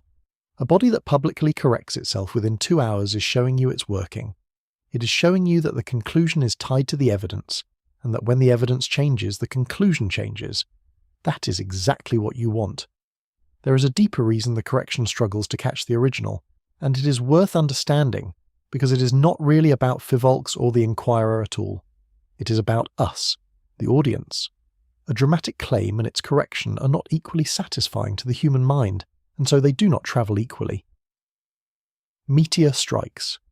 Mayon Volcano is a complete story. It has an actor, the meteor, a victim, the volcano, and a violent verb connecting them. It resolves. It gives the mind a clean, vivid picture and a jolt of astonishment, and the mind wants to pass that jolt along. The correction, by contrast, is an anti-story. It is the removal of a story. It says, that thing you pictured, the strike, the collision, none of it happened. Here instead is a more abstract account involving atmospheric disintegration and the geometry of camera angles. The correction asks you to unsee something vivid and replace it with something subtle. That is cognitively harder, and it is emotionally flatter, and so it spreads more slowly. The asymmetry is not a conspiracy. It is just the shape of our own attention. We are built to spread the jolt and to let the correction sit. And once you know that about yourself, you can correct for it. That is the practical takeaway, and it is small but real. When a dramatic claim gives you that jolt, that stop-scrolling jolt, the very strength of the jolt should become a small flag in your mind. Not a reason to disbelieve it necessarily, but a reason to wait. A reason to ask, is there a second viewpoint yet? Has this been checked? Has there been time for the slow evidence to catch up? The most shareable version of an event reaches you first precisely because it is the most dramatic, and the most dramatic version is, for that exact reason, the one most likely to have had its uncertainty filed away. The correction, if it comes, will come later, quieter, and to a smaller room. Knowing that, you can choose to be in the smaller room, so the real lesson is about where to place your trust. Do not place your trust in the first dramatic image. Do not place your trust in the hardest, most confident, most shareable version of a headline. The first image is a prediction. Remember, the brain finishing the sentence, and the headline is that prediction with the doubt filed off. Place your trust instead in the process. Place it in the part where the conclusion gets revised when better data arrives. The headline Meteor strikes Mayon Volcano was a sentence the world wanted to be true, because it was vivid and astonishing and complete. The instruments said otherwise, and in the contest between the sentence the world wanted and the answer the instruments gave, the instruments won. They always should. That, once again, is the spine of this entire video. The image is fast, and it is seductive, and it is often wrong. The evidence is slow, and it is quiet, and it is what actually happened. And there is one more thing the slow evidence gives us, beyond just correcting this one headline. It gives us a clear-eyed view of the sky we actually live under. Because once you accept that the fireball was not an omen and not a strike, you're left holding a more interesting and more honest question. What was it really in the larger scheme of things? How worried, or how unworried, should you actually be about rocks falling out of the sky? And for that, we need to talk about the sky's real traffic, and about one February morning over Russia that tells you exactly where this Mayon object sits on the scale of things that matter. Part 12. The sky is busier than you think. Let's place the Mayon fireball where it actually belongs, on the real scale of objects falling out of the sky, because that scale is the final thing you need to think clearly about all of this. And the scale runs from the completely trivial, which happens constantly, up to the genuinely catastrophic, which is vanishingly rare. The Mayon object lives down at the trivial end. But understanding the whole ladder is what lets you hold this story without either dismissing it or being frightened by it. Start with the bottom of the ladder, the constant quiet traffic. Every single day, Earth's atmosphere is entered by thousands upon thousands of meteoroids. Most are tiny, dust and sand grain and pebble-sized, and they produce the faint, fleeting shooting stars that you would see any clear night if you watched long enough. That is happening right now, over your head, as you listen to this. It does not stop. The Earth is permanently moving through a thin haze of small debris, sweeping it up constantly. This is not an alarming fact. It is just the ordinary condition of living on a planet, in a solar system, that still contains a great deal of leftover rubble. Step up the ladder. A small fraction of those incoming objects are big enough and fast enough to produce not just a faint streak, but a true fireball, something as bright as Venus or brighter. And as we have said, those happen planet-wide, on the order of a couple of times a month for the asteroid-class objects, and the energetic disintegrations, the airbursts, are logged dozens of times a year by the sensors that watch for them. The average airburst on that list carries something like a kiloton of energy, and it releases it harmlessly high in the air. The Mayon bolide sits right here, in this band.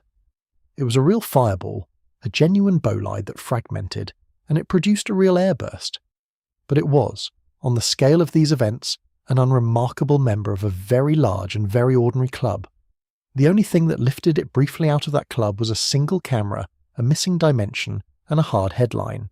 Now step up the ladder again to the events that are large enough to actually matter, and here we need to talk about Chelyabinsk. On the morning of the 15th of February 2013, over the Chelyabinsk region of Russia, an object perhaps 20 meters across, far larger than whatever crossed the sky over Mayon, entered the atmosphere. And it did exactly what bolides do. It did not strike the ground as a solid mass. It disintegrated. It airburst. But because it was so much larger, the energy of that airburst was enormous, something on the order of 400 to 500 kilotons of TNT equivalent, released in the sky. The shockwave from that disintegration swept down over the region, and it blew out windows across 6 cities. Around 1,500 people were injured, and the great majority of those injuries were from flying broken glass, because people had heard the boom and gone to their windows to look just as the shockwave arrived. Nobody was killed, but 1,500 people were hurt by an object that never actually touched the ground. I want to give you one number that puts the rarity of a Chelyabinsk into perspective. Of all the airburst energy logged by sensors since 2005, that single Chelyabinsk event accounts for nearly half of it. One event. Nearly half the total energy of every airburst recorded in roughly 2 decades. That tells you how lopsided this distribution is. The small ones, the Mayon scale ones, happen all the time and amount to very little. The big ones are extraordinarily rare, and one of them can outweigh everything else combined. And the truly dangerous ones, the objects large enough to threaten a city or worse, are rarer still. The kind of thing that, as a planet, we now actively scan the skies for, precisely because they are the ones that matter. I think it is worth pausing on why Chelyabinsk fooled people too, in its own way, because the parallel to Mayon is exact and instructive. In the hours and days after Chelyabinsk, there was a wave of confusion and rumour. Some people thought it was a missile. Some thought it was a weapon, an attack, a secret test. Some reached, just as some did with Mayon, for the language of signs and portents. And the reason for all of that confusion was the same reason Mayon got misread. People were working from single, dramatic, incomplete viewpoints, from one shaky dashcam clip, from one boom heard without context, and their minds rushed to fill the gaps with the most charged story available. And what dissolved the Chelyabinsk confusion was the same thing that dissolved the Mayon confusion. Evidence. Multiple lines of it. Optical records from dozens of dashcams which let scientists triangulate the trajectory. Exactly the parallax principle from Part 6, just with car cameras instead of volcano cameras. Seismic records. Infrasound, which travelled around the entire planet and was detected on the far side of the Earth. And the satellite record. All of it converging on the same answer. A roughly 20-metre natural object, a rock, on a known trajectory, that airburst over the region. Not a missile, not a weapon, not a sign, a rock. The Chelyabinsk story and the Mayon story are the same story told at different volumes. A startling sky event, a flood of single viewpoint impressions, a wave of dramatic misreadings, and then the slow converging evidence quietly delivering the unglamorous truth. So where does that leave the Mayon fireball in the honest final accounting? It leaves it as a small object, a genuine bolide, that did the most ordinary thing such an object can do. It came apart in the air. There is no indication it produced any damaging shockwave at the ground. It hurt no one. It changed nothing about the volcano. On the great ladder of things that fall from the sky, it sits very near the bottom, in the wide, busy, harmless band where almost everything sits. It was not a Chelyabinsk. It was not a warning. It was not an omen. It was a few seconds of light, a rock from space meeting our atmospheric shield and losing, exactly as the physics says it almost always will. And there is something almost reassuring in that, if you let yourself see it. The reason the Mayon object did not hit the ground is the same reason almost nothing hits the ground. The atmosphere caught it. That thin shell of air that we take completely for granted is, every single day, intercepting and destroying the constant rain of small debris that the solar system throws at us. The fireball over Mayon was not the sky attacking the mountain. If anything, it was a visible flash of the sky doing its quiet, permanent job, the job of standing between us and the rubble of space, and burning that rubble up before it can reach us. You did not watch an omen on the night of May 25th. You watched a shield working. I want to push on the Chelyabinsk comparison just a little more, because there is a lesson in it that goes beyond Mayon, and it is a lesson about proportion. When a fireball appears over your region, the instinct, the very natural instinct, is to ask, should I be afraid? And the honest answer the data gives you is layered. For the Mayon scale event, the small bolide, the answer is plainly no. Those happen all the time, they release their energy harmlessly high in the air, and the only thing unusual about the Mayon one was the headline. For the Chelyabinsk scale event, the 20-meter object, the answer is very rarely, and even then the danger is mostly broken glass rather than anything apocalyptic.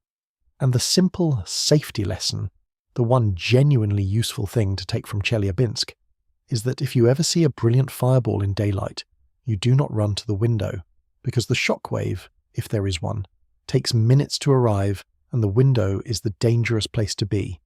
And for the truly large object, the city killer, the civilization threatener, the answer is that those are extraordinarily rare on the scale of centuries and millennia, and they are precisely the objects that the world's astronomers now actively hunt, scanning the sky, cataloguing the larger near-Earth objects, specifically so that a big one cannot arrive as a surprise.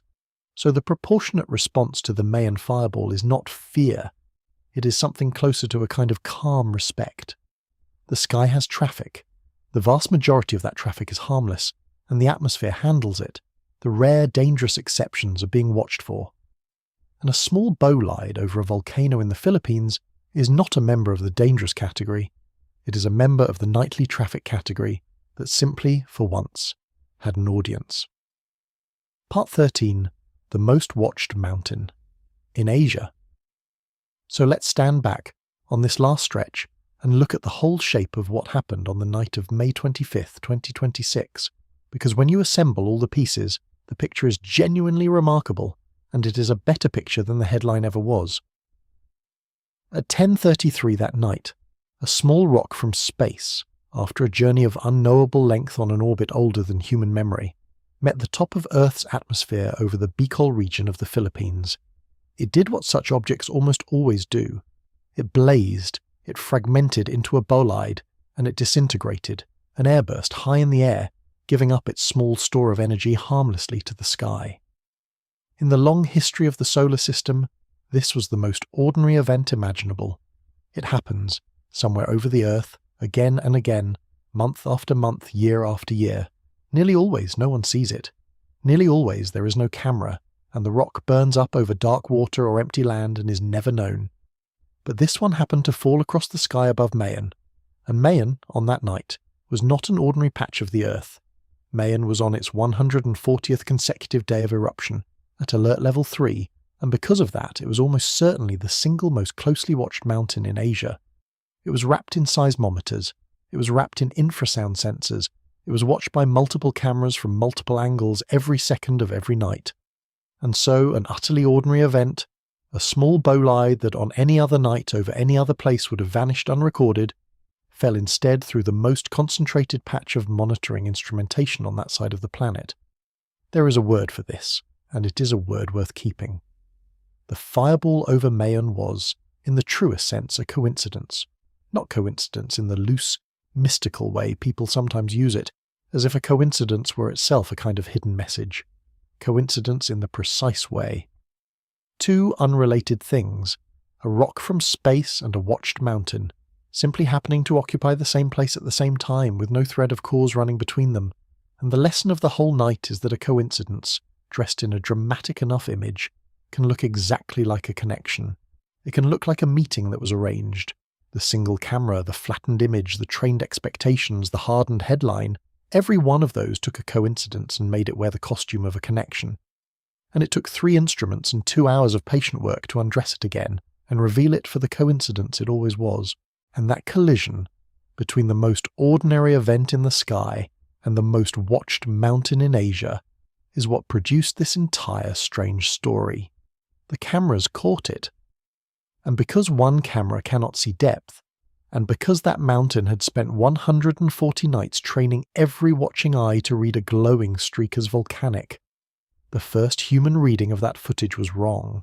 The brain finished the sentence. The sentence said, "strike." Volks posted it. The Inquirer hardened it.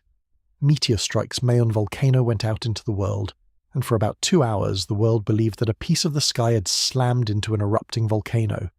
For about 2 hours the omen was loose, and then the same eruption that had built the trap sprang the cure. The instruments that were on that mountain because it was erupting, the seismometers and the infrasound sensors and the other cameras, went quietly to work. The ground reported no impact. The air reported an explosion up in the sky. The second camera restored the missing dimension and showed the light winking out above the slope, not on it. 3 independent witnesses, 3 different kinds of physics, no shared blind spot, and all 3 said the same thing: nothing hit the mountain. And within about 2 hours of the first post, Volks stood up in public and said so, in writing, contrary to our initial post. The evidence overruled the image. The slow truth caught the fast headline. The system worked. I want you to hold both halves of that in your mind at once, because the story is not complete with only one of them. The first half is humbling. It says that a scientific agency, with all its instruments and all its expertise, can still be fooled fast by a dramatic image, because the machinery of human perception fools everyone, experts included. That half should keep all of us modest about our own certainties.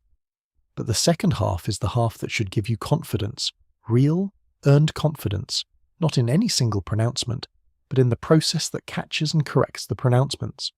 Being wrong for 2 hours is not the failure mode of science. Staying wrong is the failure mode. Refusing to look at the seismometer because the camera footage was so compelling, that would have been the failure. Deleting the first post and pretending it never happened, that would have been the failure. What actually happened was neither. What actually happened was a first draft and then a correction, openly made. And that, the willingness to issue the correction, is not a weakness in the system. It is the entire strength of it. And that, in the end, is why this story is worth 2 hours of your night, even though, when you boil it down, nothing actually hit the volcano. Because the value was never in the impact. There was no impact. The value is in the lesson, and the lesson is one of the most useful things I think this channel has ever landed on. A camera can show you something completely real, and still let you believe something completely false, because a camera flattens the world and throws away a dimension, and your mind, eager and fast and pattern-hungry, will rush in to fill that missing dimension with the most dramatic story available. The footage from Lignon Hill was true. Every photon of it was real, and the conclusion drawn from it was wrong. The error was never in the image. The error was in the depth the image could not hold, and in our hunger to fill that depth with a strike, with a sign, with an omen. And I want you to notice how widely that lesson applies, because it does not stay politely inside this one story about one volcano. Think about how much of what reaches you, every single day, arrives as a single flattened viewpoint demanding to be believed. A clip with no context, a photograph with the surrounding frame cropped away, a statistic with the comparison removed, a headline with the uncertainty filed off. Every one of those is a Lignon Hill camera. Every one of them is showing you something that may be perfectly real, and yet is missing the one dimension you would need to know what it actually means. And every time, your prediction machine will offer to fill the gap for you, instantly, confidently, with the most dramatic and most shareable completion it can find. The discipline, the only discipline that works, is the Volks discipline. Do not stop at the first frame. Ask where the second camera is. Ask what the independent lines of evidence say. Ask whether the arrows converge. It is slower. It is less exciting. It will frequently take a dramatic story away from you and hand back something quieter in its place. But the quieter thing will have the enormous advantage of being true. So one last time, the question from the thumbnail: is this an omen? No, it is not. There is no mechanism, no energy, no rarity, and no escaping the fact that we only saw it because we happened to be staring at that exact patch of sky. But I want to leave the people who felt the pull of that word with something, because that pull is not contemptible. The hunger to find meaning, to ask what does this mean, to refuse to believe that things merely happen.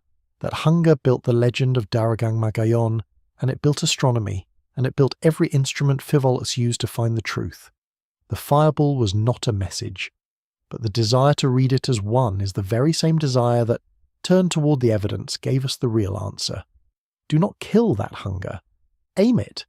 Aim it at the seismometer and the infrasound array and the second camera, and it will always, eventually, give you something better than an omen. It will give you what actually happened.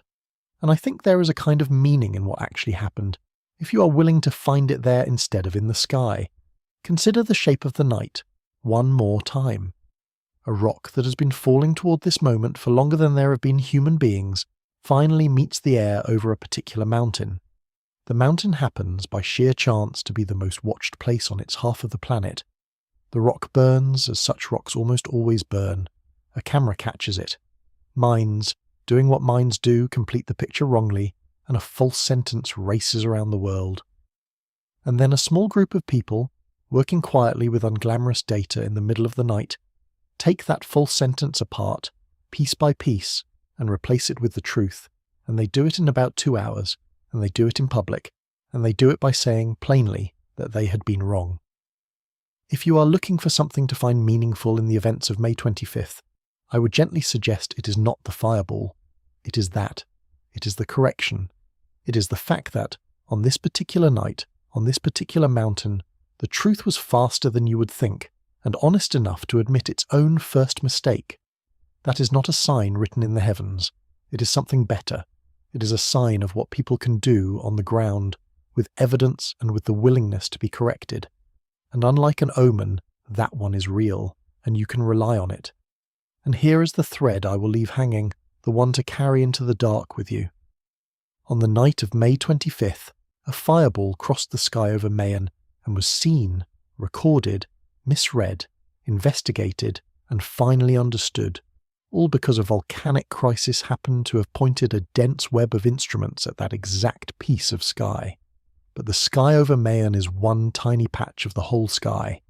And tonight, while you sleep, a couple of times this month by the averages, somewhere over the dark oceans and the sleeping continents, other fireballs will fall, other rocks from space will meet our shield and burn, and almost none of them will cross a watched patch of sky. Almost none of them will have 3 instruments waiting. We caught this one only by the accident of an erupting volcano.